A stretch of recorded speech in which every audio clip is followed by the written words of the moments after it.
YouTubers are quitting. Well, quite a few prominent YouTubers have now either cut back or just stopped making videos altogether. I think the one that, for me was quite emotional actually was Tom Scott. Tom's a friend, and he's got a series on his YouTube channel which has been going on for 10 years. Every Monday 4 p.m. he UK time he would upload a video, and he has been going strong for 10 years. And early Jan, he said that this was the last of his videos, and he will occasionally be making YouTube videos now and then, but he's not going to be continuing this consistency that he's been, the pressure that he's been putting on himself for that time, right? And then a few others, have also announced that. And then Marquez did a really good summary, I would say, about this whole situation. And I think being YouTubers, I've been doing YouTube for over 12 years now. And Abong, how many years has it been for yourself? Oh, God. Since 2009. Yeah, so a very long time, right? So, yeah. We can kind of relate because, one thing that I want to kind of clarify and say straight up is that being a YouTuber is a dream job, right? Let's not sugarcoat it. We get to do things that, many of the people don't get to do. We get to test out technology and lots of devices that a lot of people don't get to do either. And it's a job that a lot of people want to do. Like kids these days, if you ask them what do you want to do when you grow up, it's like, I want to be a YouTuber, right? Now, I think Tom, when he did summarize it in his video, he said, being a YouTuber is a dream job, but it's still a job, right? And with a job, there comes certain things which you like doing, and there's certain things that, you don't like doing. So you see a certain picture from the outside when you look at us, right? And then it's what we actually do behind the scenes, which a lot of people don't get to see. And that's not us complaining. Let me just put that out there. We're very grateful, right? I always say, Alhamdulillah, which is praise be to God, because I'm very, very grateful for what we have and what we are able to do. But at the same time, it is the best job that I've ever had. I've had a lot of jobs. I've worked in call centers, supermarkets, been a web designer, been a videographer, been a wedding photographer. It's definitely the best job that I've had. But having said that, it's also the most demanding, most high-pressured, and most difficult job as well. Would you agree with that? Yeah, I agree with some of it, not all, but I agree with some. Okay. I think one of the things that probably doesn't come out with all the different YouTubers who have quit or scaled back in whatever fashion that people don't understand is that YouTube is not forgiving. And that's the part that nobody gets to understand. Yeah, just to add to what you stated about how it's demanding and, there are different things about the job, is the fact that, for Tom, for instance, he, if he didn't continue uploading every Monday, the recognition of that video series and his channel might not be there. Mm-hmm. And if you decide to take a break, I know YouTubers who've taken a break for, life reasons, other work reasons, even just military service. And it's hard for their channels to come back because the YouTube is not forgiving. It doesn't say, hey, take a load off, relax for a little bit. I'm taking a sabbatical. I've got a 3-month vacation. I'm traveling with my family. You still got to upload content, right? Yep. And, no, 100%. If you don't do that, it doesn't add, it doesn't help your cause.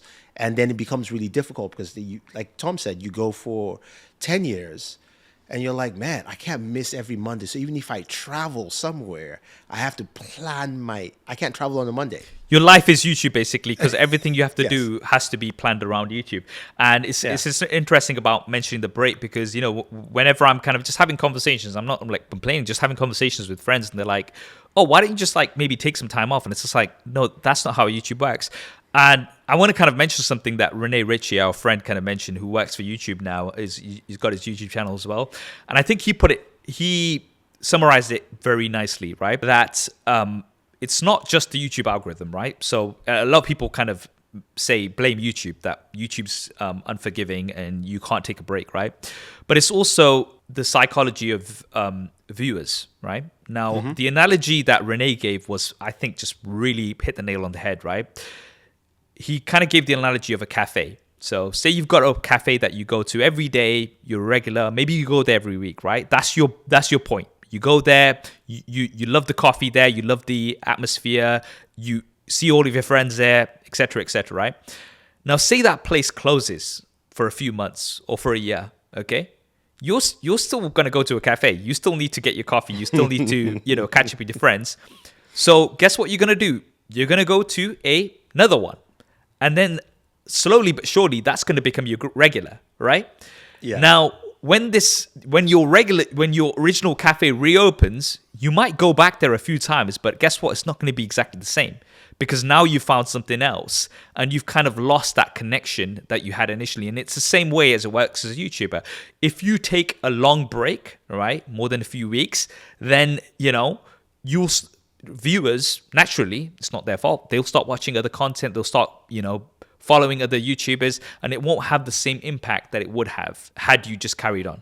And that's something that I think a lot of people don't realize. Yeah, no, I believe that's true. But this is where I blame YouTube. I have to. I'm sorry. I love you, Renee. It's the fact that there is no mechanism in YouTube that almost re-engages. You take a break, Saf, for 2 months, and then you come back. I guarantee you, I who watch your videos constantly will not get that notification for a couple of days that you dropped a video. And but it's also engage. Again, I'm just balancing it here. I'm not saying like it's YouTube's fault, but because that person, that viewer, say for example, I'm watching your videos, but then I've started watching many other videos now as well, right? So I'm getting those notifications. So now you coming back notification is kind of filtered and just like in this pool of other content creators that I've now seeked because I was missing you.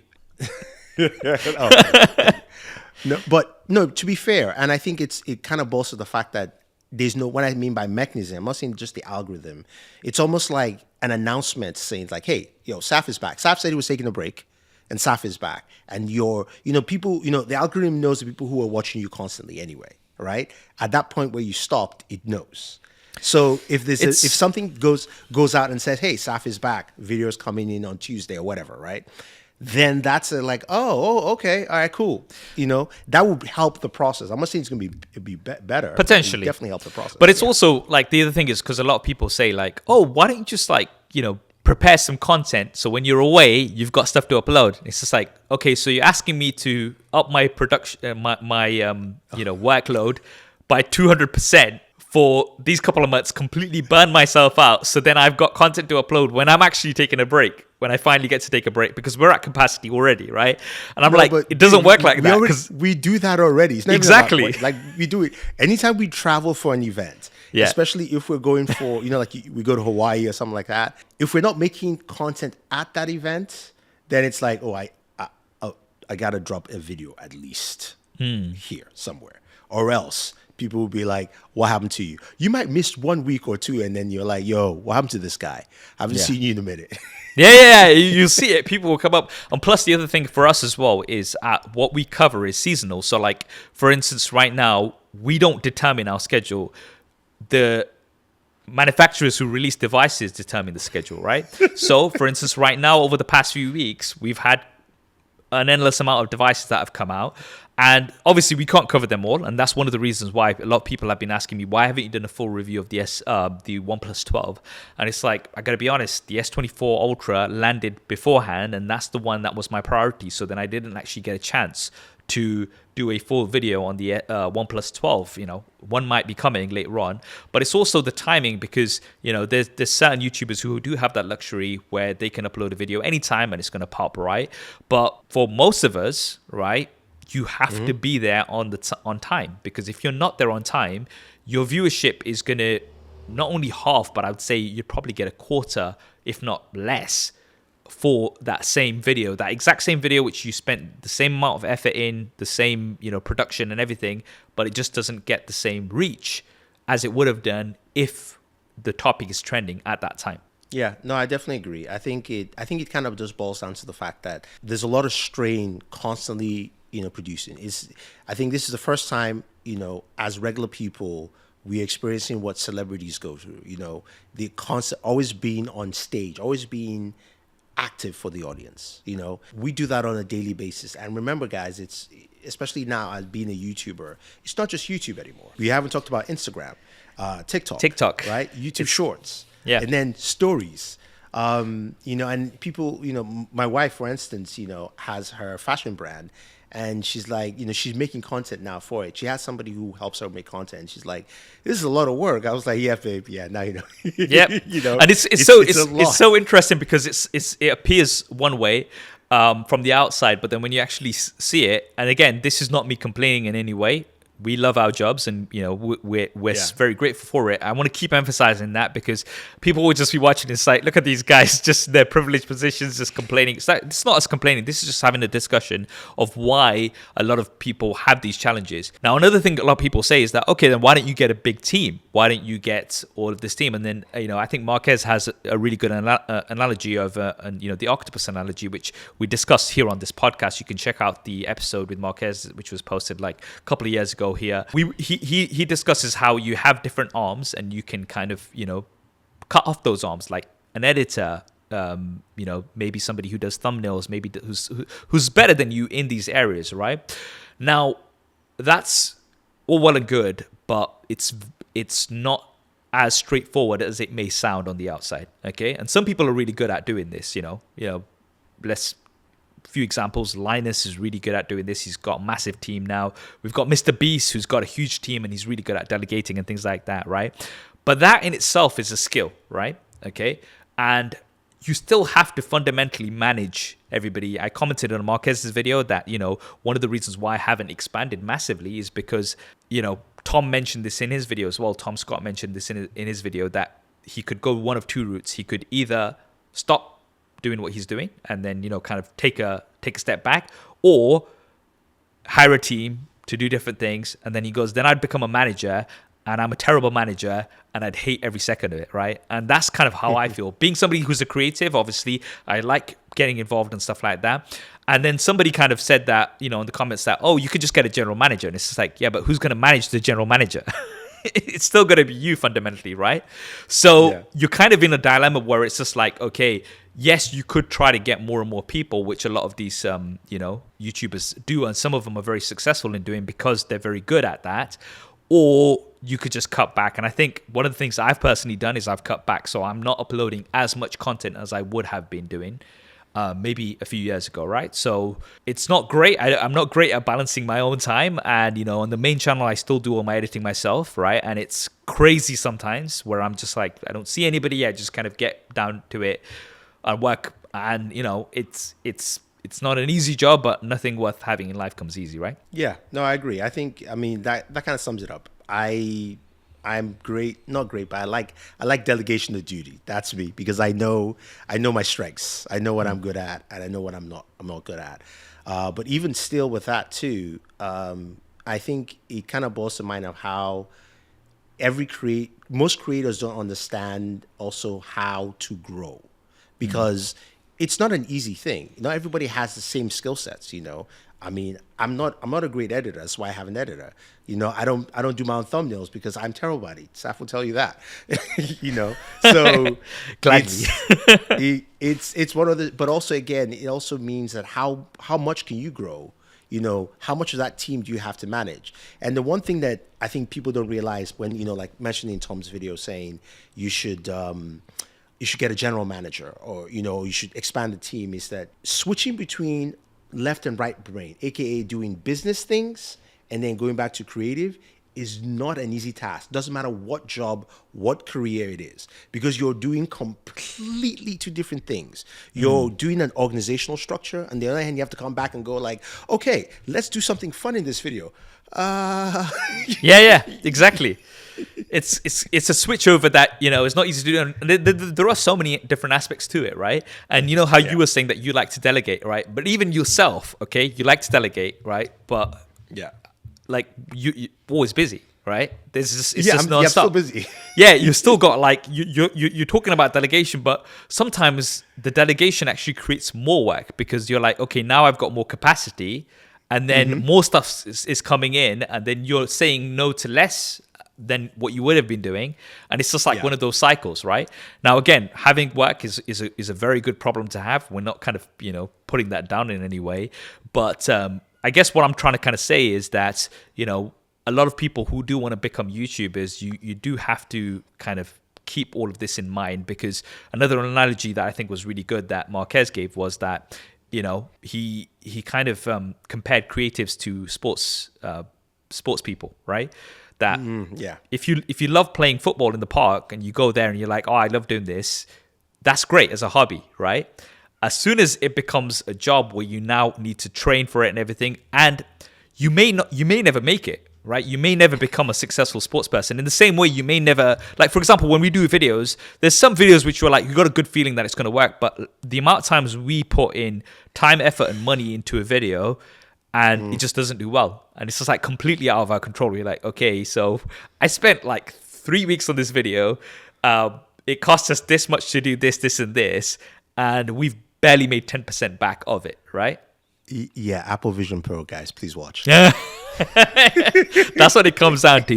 And I think that's something, it's so important to remember that, look, if you're happy to just do it, and this is how we started, right? We didn't do it for money. I don't know about you, E, but like, when we started YouTube, it was just something that we liked doing.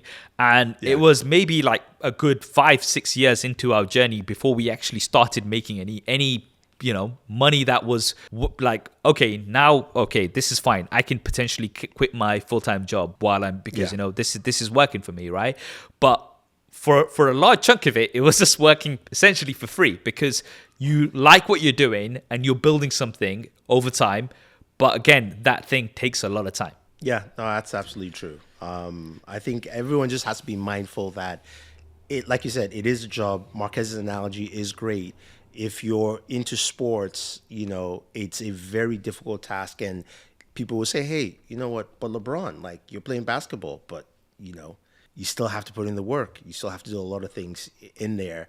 And sometimes you might need a break. And, if you take a break too long, people go, oh, what happened to him? So, yeah, I feel those guys. But I still will be here, guys. Saf will be here. Don't worry. I make sure Saf doesn't go anywhere.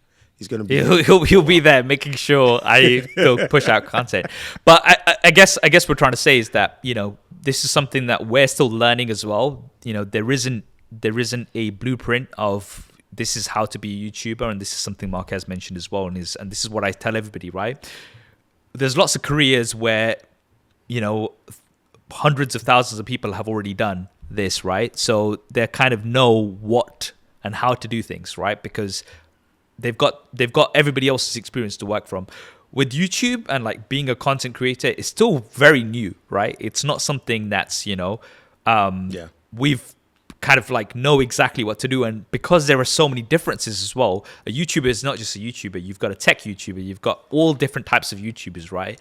And everything works very differently. So for some people, for instance, like right now we were talking about delegating. Now, one thing you can't necessarily delegate is actually reviewing the device, because people are coming here for your opinion, right? So you can't just be like, all right, here's a phone, use it for 2 weeks and let me know and then give me the notes. It's just like, but then that's not your authentic opinion. That's what people have come for. So you actually have to go out and do these tests yourself, right? And although you can get certain help in certain things, it's not that easy to delegate. And it's not your standard job where you can be like, all right, I'm going to take a month off and I'll be back. I knew a guy at my old workplace. He used to save up his annual leave, right? And then December, he used to take the whole month off, right? Okay. And then he used to just game. That whole month was just a game. And I was like, that sounds really cool. Like, to save up all your leave and just take a whole month off, right? Unfortunately, that doesn't necessarily work on YouTube. No, it doesn't. I do, that idea of delegating somebody to come on the device for you. Nah. I'm joking. Pretty soon, anyone's just going to be reading a script and it's just going to be like, he's going to say all of this stuff about a device and it's just going to be completely off. I'll sound like this. The Galaxy S25 Ultra is really good, and so it has a very good battery. You know how we were talking about AI taking over content creators. This is how you do that and how you make that process easier. Physical AI. Oh man. But anyway, wish Tom all the best, and I would hopefully bring him on the podcast at some point as well. Now that he's got a little bit more time, because the last time he came to Leicester, we were doing a game show a few years ago. But yeah, maybe we can just have him on the podcast and just have a bit of a chat. Yeah, that'd be cool. That'd be cool.